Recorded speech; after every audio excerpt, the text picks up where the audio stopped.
We haven't talked about color a whole lot here on ControlPaint.com. And you can see from this photo, which is from Red Dot Design at Flickr, that even white window paint can have a whole variety of colors. So it's safe to say that being able to both identify accurate color from observation, as well as imagining colors on your own, is a really important skill for painting. And in a previous video, which I've linked at the bottom of the post, we played a little game where we tried to pick colors directly out of a photo, and it is hard to do. In this video, I'm going to talk about a modification on that theme where you have an anchor to start from, and then pick colors looking at color relativity. Let's take a look at this little sample square that I've got on my image, and it's just a layer that I can move around to isolate what it is I'm looking at.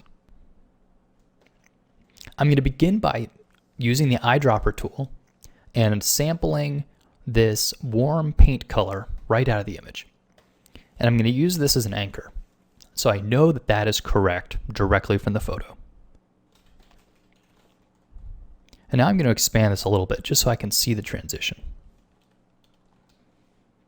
At the bottom of this painted board, you can see that the color definitely gets darker.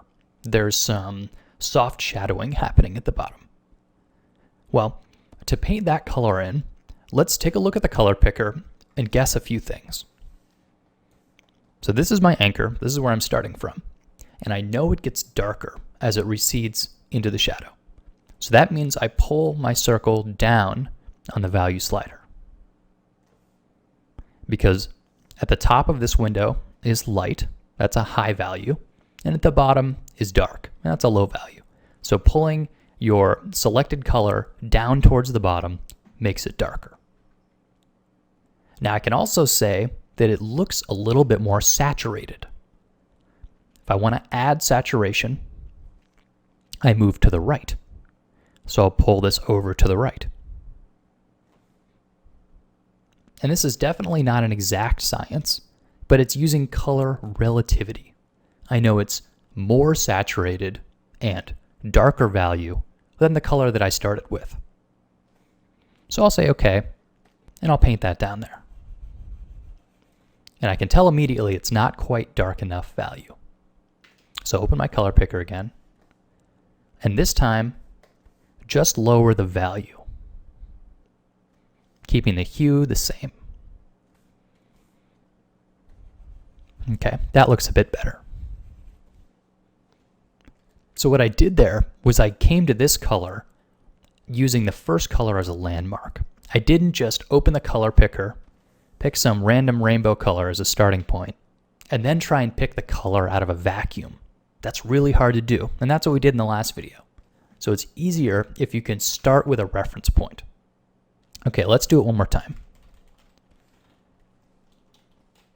This time we're going to be looking at this paint. It starts with sort of a warm brown color and then shifts into a cooler, almost bluish gray. So I'll begin by sampling what it is at the top. It's a pretty warm gray. So as it transitions down, to me it looks like the value gets slightly lighter and it definitely gets less saturated. So I'll sample that color, open my eyedropper, so it gets slightly lighter, which means I push it up a little bit, raising the value. And I know it gets a lot less saturated because it looks very gray. All right, and I'll paint that down. So there you go, that's pretty close. And I came to that, again, because it was relative to the one I already knew. And likewise, if I wanted to go more to the top of the frame, like up there, I would start with my anchor, and then I know that this gets a lot darker, so lower in value, so I'll pull that down, but also it looks like it gets a little more saturated. So I'll add a little saturation by moving it to the right. Okay, and I'll paint that in.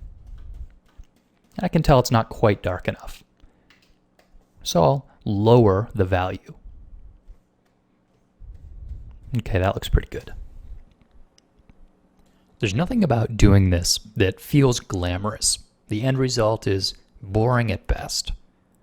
But believe it when I say that this technique of being able to look at colors accurately and to put them down in your image is invaluable. So if you want to practice it this way, that's great. Or if there's some other technique that you like to do to practice the same idea, let's hear about it in the comments. Because this is really important and often overlooked by a lot of the tutorial sites out there. So good luck with this, and thanks for watching.